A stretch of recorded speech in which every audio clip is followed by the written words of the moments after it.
Pala Payappar check ഡാമിലെ മുങ്ങിമരണം അടിയന്തര panchayat committee വിളിക്കും. ഡാമിനുള്ളിൽ വെള്ളം നിറയുന്നതിനു മുമ്പ് ഷട്ടറുകൾ തുറക്കണമെന്ന് നാട്ടുകാർ പലതവണ പഞ്ചായത്ത് അംഗത്തോട് ആവശ്യപ്പെട്ടെങ്കിലും നടപടി ഉണ്ടായില്ല എന്നാണ് നാട്ടുകാർ പറയുന്നത്. പായപ്പാർ ചെക്ക് ഡാമിൽ തൊഴിലാളി മുങ്ങിമരിക്കാനിടയായ സംഭവത്തിൽ അടിയന്തര പഞ്ചായത്ത് കമ്മിറ്റി വിളിച്ച് വിഷയം ചർച്ച ചെയ്യാൻ തീരുമാനം. നാട്ടുകാരിൽ ചിലർ പഞ്ചായത്ത് മെമ്പർക്കെതിരെ വിഷയത്തിൽ ഗുരുതര ആക്ഷേപവും ഉയർത്തുന്നുണ്ട്.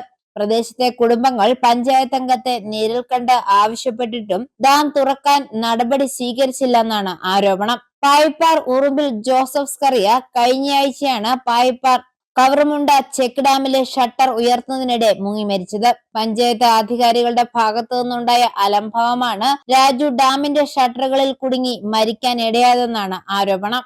ഡാമിനുള്ളിൽ വെള്ളം നിറയുന്നതിന് മുൻപ് ഷട്ടറുകൾ തുറക്കണമെന്ന് നാട്ടുകാർ പലതവണ സ്ഥലത്തെ പഞ്ചായത്ത് അംഗത്തോട് ആവശ്യപ്പെട്ടെങ്കിലും നടപടി ഉണ്ടായില്ല എന്നാണ് നാട്ടുകാർ ആരോപിക്കുന്നത്. ഒടുവിൽ ഡാം കരകവിഞ്ഞു തുടങ്ങിയപ്പോഴാണ് ഷട്ടർ തുറക്കാൻ പഞ്ചായത്ത് അധികൃതർ വാക്കാൽ നിർദ്ദേശം നൽകിയതെന്നും പറയപ്പെടുന്നു. ഐഫോറിയ ന്യൂസ്, പാലാ.